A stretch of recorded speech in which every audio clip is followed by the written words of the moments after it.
Gold trusted gold buyers. మీరు తాకట్టు పెట్టిన బంగారాన్ని విడిపించి ఈ రోజు ఉన్న మార్కెట్ ధరకు కొనబడను. సార్ ఒక serious question sir, hero Rajasekhar గారితో మీ అనుబంధం ఇప్పుడు ఎలా ఉంది? బాగానే ఉందండి, గుడ్ ఫ్రెండ్స్ అండి. మొన్న కూడా రీసెంట్గా నేను ఏదో ఫంక్షన్లో కలిశాను, జీవిత గారు వచ్చారు, కలిశాను, మాట్లాడాను. వీఆర్ గుడ్ ఫ్రెండ్స్ అండి, మాకేమీ ఫీలింగ్స్ అంటూ ఏం లేదు. గతంలో సాయి కుమార్ గారి వాయిస్ కోసం హీరో సుమన్, హీరో రాజశేఖర్ ఇద్దరు గొడవ పడ్డారు. సాయి కుమార్ గారిని మధ్యలో ఇబ్బంది పెట్టారు. ఆ గొడవ చాలా దూరం వెళ్ళిపోయి సుమను రాజశేఖరు మాట్లాడుకోని రోజులు కూడా ఉన్నాయి. ఒక వార్త ఇలా నడుస్తూ ఉంది సార్ చాలా సంవత్సరాల నుంచి. లేదు, నాకు వాస్తవానికి సాయి పాపులర్ అయింది నా వల్లనే సార్. ఆయన వాయిస్ ఇచ్చేటప్పుడు తమిళ డబ్బింగ్కి ఎవరెవరికో ఇచ్చేవారు, బట్ పాపులారిటీ వచ్చింది నా వల్లనే సార్. నా సినిమాలు తర్వాత పికప్ అయ్యి ప్రతి సినిమాకి సాయి కుమార్, తర్వాత సాయి కుమార్ రాజశేఖర్కి, ఎప్పుడైతే రాజశేఖర్ వచ్చారో రాజశేఖర్కి చెప్పాడు. దాని తర్వాత ఏమైందంటే ఆయన హీరోగా పోలీస్ స్టోరీ కన్నడ సినిమాలు అవడంతో డబ్బింగ్లు తగ్గించేసాడు ఆటోమేటిక్గా. నాకు ఫోన్ చేసి, భయ్యా నేను చెప్పలేకపోతున్నాను ఎందుకంటే నాకు ఇట్లా షూటింగ్స్ అన్నీ వచ్చేసింది, సో ఇంకా మీరు ఎవరైనా చూసుకొని చెప్పేసరికి నేను ఒకటే చెప్పాను, సాయి ఇప్పుడు నేను నీతో మాట్లాడేది తెలుగే, తమిళ్ కాదు, సో నాకు ఆ భయం లేదు, నాకు నేను ఐ కెన్ మేనేజ్, నేను చేసుకోవచ్చు. It's up to the producer, అంటే క్యారెక్టర్ని బట్టి, టోన్ని బట్టి. ఇప్పుడు ఫర్ ఎగ్జాంపుల్ అన్నమయ్య ఉందండి, అన్నమయ్య సినిమాకి బాలుగారు మాట్లాడారు, ఎందుకంటే అటు పద్యాలు ఉన్నాయి. అవును, ఇట్లా కొంత డైరెక్టర్స్కి కొన్ని బ్రెయిన్లో కొన్ని ఉంటాయి, వాయిస్, ఆ క్యారెక్టర్, ఆ హెవీనెస్. సో నన్ను మాట్లాడమంటే నేను డెఫినెట్గా నేను మాట్లాడవచ్చు. అండ్ నాకు అంటే మాట్లాడితే ఏంటంటే అవార్డు వస్తుంది ఆ పిచ్చి నాకు లేదు. నాకు అవార్డు ఆల్రెడీ నాకు భగవంతుడు ఇచ్చేసారు ఈ ఇండస్ట్రీలో, ఇంకా అది కావాలి అది కావాలని చెప్పి అట్లేం కాదు. బట్ సుమన్ మాట్లాడితే బాగుంటుంది, సుమన్ మాట్లాడితే ఆయన టేక్లో ఎలా మాట్లాడారో ఆ విధంగా ఉంటుంది, ఎస్పెషల్లీ ఇంగ్లీష్ వర్డ్స్ మిక్స్ అయ్యేటప్పటికి అన్నప్పుడు నేను చెప్తున్నాను. కొందరేమో లేదు సార్ వాయిస్ సాఫ్ట్గా ఉంది, కొంచెం దీనికి బేస్ వాయిస్ కావాలి సార్, మీరు చెప్పుకోండి అంటున్నారు. సో నాకు మైండ్ ఆ సైడ్లో పోవట్లేదండి, ఇది నా వాయిస్ ఇలా ఉండాలి, అలా ఇలా ఉండాలి, అలా కాదు. సో ఎప్పుడు నాకు రాజశేఖర్ గారికి అలాంటిది ఏం లేదు సార్, ఏదో ఇట్లా ఏదో అనుకోవడం తప్ప లేదు. మళ్ళీ అదే సాయి కుమార్ వచ్చేసి, భయ్యా నేను చెప్తాను సార్, భయ్యా నాకు చెప్పండి ఏదైనా పిక్చర్, మంచి పిక్చర్ క్యారెక్టర్ ఉంటే చెప్పండి, నేను టైం తీసుకొని వస్తాను, ఓకే ఎంతైనా మీరే నేను అది నాకు ఎందుకో గిల్టీగా ఫీల్ అవుతున్నానంటే, లేదు సార్ అలాంటి క్యారెక్టర్ వస్తే నేను చెప్తాను అయితే నేను, so you carry on with your work అని చెప్పేసి కన్నడలో ఆయన బిజీగా హీరోగా ఉన్నప్పుడని మేము డిస్టర్బ్ చేయలే అతన్ని. మరి రాజశేఖర్కి ఆయనకి ఏం జరిగిందో అదంతా నాకు తెలియదు. But myself, Sai Kumar, Rajasekhar openly we are all very good friends అండి. ఎవడో ఏదో చెప్పి ఏదో పడట్లేదు అది ఇది చెప్పడం తప్ప ఏం లేదు, వీఆర్ వెరీ హ్యాపీ. అండ్ ఒక యాంగ్రీ యాక్షన్ పోలీస్ ఆఫీసర్ రోల్లో మీరు ఒక సినిమా చేశారు, నేటి భారతం అనుకుంటారు తెలుగులో. ఆ సినిమా రిలీజ్ అయిన తర్వాత చాలామంది యువత పోలీస్ అవ్వాలి, డిపార్ట్మెంట్లో చేరాలి, దేశానికి సేవ చేయాలి, ఒక ఇన్స్పిరేషన్ ఇచ్చిన సినిమా అది. ఆ సినిమాలో మీ యాక్షన్ పీక్స్లో ఉంటుంది, సినిమా కూడా సూపర్ హిట్. అయితే నా క్వశ్చన్ ఏంటంటే సార్, మీకు ఒక గ్యాప్ వచ్చిన తర్వాత రాజశేఖర్ గారికి అంకుశం, మగాడు ఇలాంటి బ్లాక్ బస్టర్ మూవీస్ పడ్డాయి.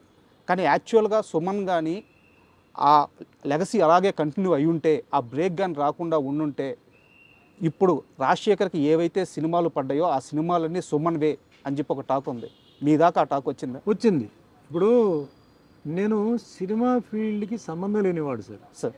సినిమా యాక్టర్ అవుతా అని చెప్పి ఫిల్మ్ ఇన్స్టిట్యూట్కి వెళ్ళా, సినిమా యాక్టర్ అవుతా అని చెప్పి ప్రొడ్యూసర్ని కలవడం, డైరెక్టర్ని కలవడం, ఈ పనికి నేను వెళ్ళా సార్. నన్ను బలవంతంగా సినిమా ఫీల్డ్ లాక్కొచ్చారు తమిళ్ కిట్టు. ఇప్పుడు యాస్పిరేషన్ ఉండేవాళ్ళు ఫిల్మ్ ఇన్స్టిట్యూట్కి పోయి డ్రామాలు, ఆ రోజుల్లో డ్రామాలు చేయాలి, అది వేరే. నేను ఆ యాస్పిరేషన్ లేదు, ఎందుకంటే నాకు బ్యాక్గ్రౌండ్ లేదు సార్, ఆ ఫీలింగ్ లేదు, యాక్టింగ్ తెలియదు, డాన్సింగ్ తెలియదు, ఏమి ఓన్లీ కరాటే బ్లాక్ బెల్టే. అక్కడి నుంచి ట్రాన్స్ఫర్మేషన్ ఇంటూ అన్ యాక్టర్ అండి. సో ఒక ప్రొఫెషన్గా మెల్లిగా అది మారడం. దాని తర్వాత కూడా నాకు ఏంటంటే ఏమో కంటిన్యూ చేయాలా వద్దా అని ఎప్పుడు నాకు ఇదే, అంటే ఈ రొటీన్ వర్క్ చేయడం, మార్నింగ్ లేస్తే పరిగెత్తి వెళ్ళడం, డైలాగులు చెప్పడం, ఫైట్లు, ఇవన్నీ నాకు కొన్నిసార్లు కొంచెం బోర్ కొట్టేది. ఏం వేరే ఏం లేదు, ఇదే ఇది. హీరో ఉన్నప్పుడు అదే డైలాగులు, వేరే రైటర్స్ వేరే స్లాంగ్లో రాస్తారు, ముందుది వెనక్కి ముందు రాస్తారు, మ్యాటర్ ఒకటే. సో అట్లా కొన్నిసార్లు వచ్చింది. తర్వాత ఆఫ్టర్ 10 years తర్వాత స్టాప్ చేద్దాం అనేసరికి 10 సినిమాలు రావడం, ప్రెషర్తో ఒప్పుకోవడం, అట్లాగా నాకు 47 ఇయర్స్ నాకు కంప్లీట్ అయిపోయింది. అంతేగాని నెంబర్ 1 అయిపోవాలి, వాడు వస్తే నేను వదలకూడదు, లేకపోతే వాడెట్లా ఓవర్టేక్ చేస్తాడు అనేది నేను అనుకోలేదు. సార్ బట్ అప్పుడు టాక్ ఏంటంటే ఈ సినిమా సుమన్ చేయాల్సింది, రాజశేఖర్ చేస్తున్నాడు, సార్ ఈ సినిమా సుమన్కి అట్లా టాక్ ఒకటి వచ్చింది. బట్ నేను దాని గురించి పెద్ద ఎందుకంటే ఛాలెంజెస్ తర్వాత వస్తూనే ఉంటారు సార్, మనమే ఉండాలి అనుకుంటే ఎట్లా. ఈరోజు మీరు అంటే కంపేర్ చేస్తే ఈరోజు హీరోస్ లిస్ట్ వచ్చేటప్పటికి చాలామంది ఉన్నారు. అవును, మనం ఎవరిని ఆపలేవు, ఎందుకంటే ఆ ఫ్లో పోతూనే ఉంటుంది. మన లెవెల్ని మన స్టాండర్డ్ని ఇంప్రూవైజ్ చేసుకొని బెటర్ క్యారెక్టర్స్తో పోవడం తప్ప మనం వాళ్ళు రాకూడదు అని మనం బాధ పెట్టలేము.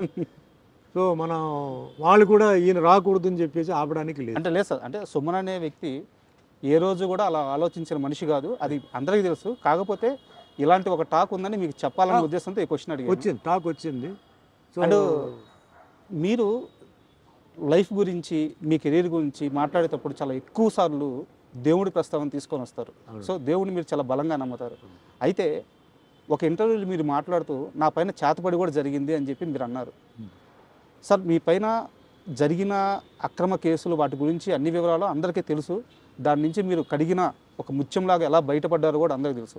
అయితే ఈ చేతబడి చేపించిన వ్యక్తులు ఎవరు సార్? అది తెలియదండి.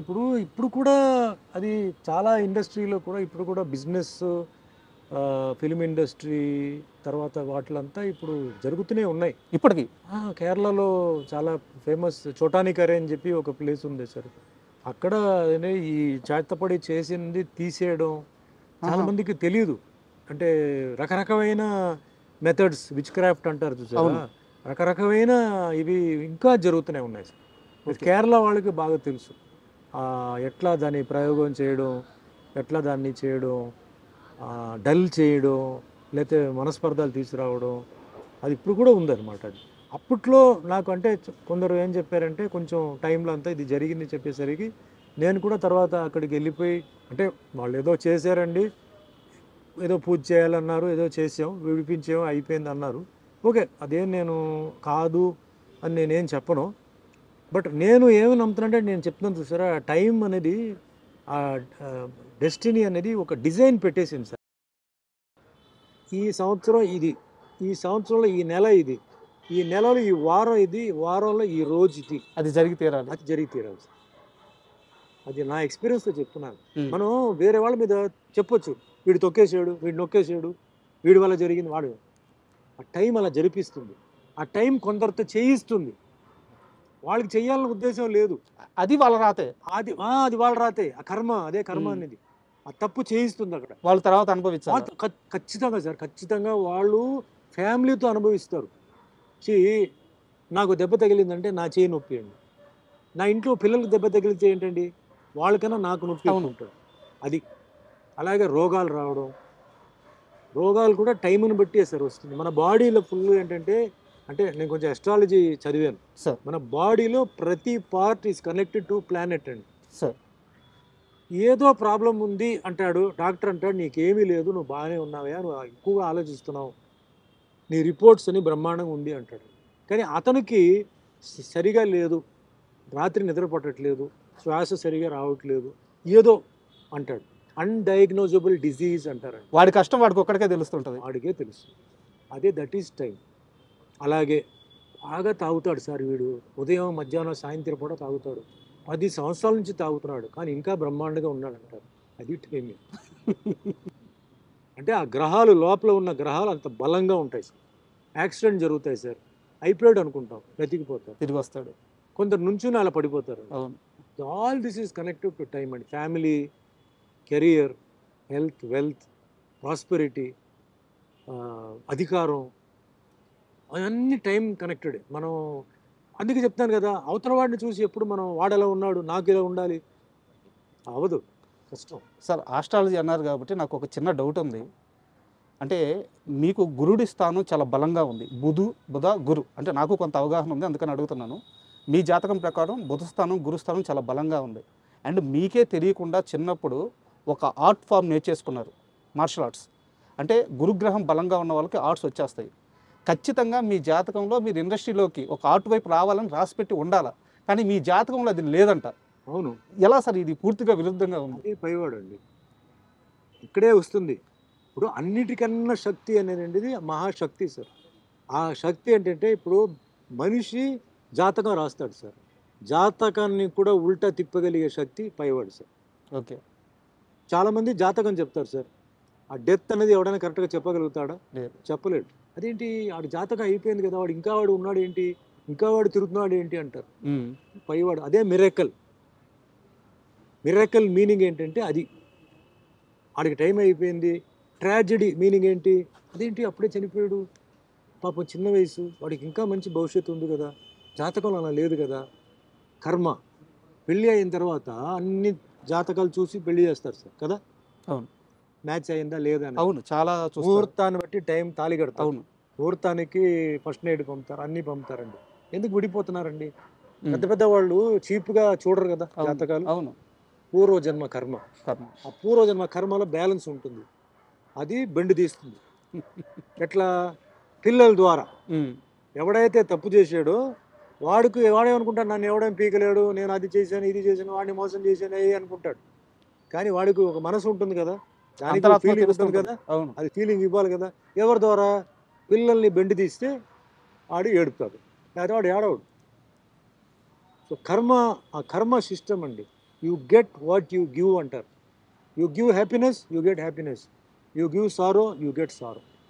సో ఆ కర్మ సిద్ధాంతం అక్కడ ఏంటంటే అది బుక్లో ఎంటర్ అయిపోతుంది. మీరు ఏ తప్పు చేసినా అది ఎంటర్ అయిపోతుంది.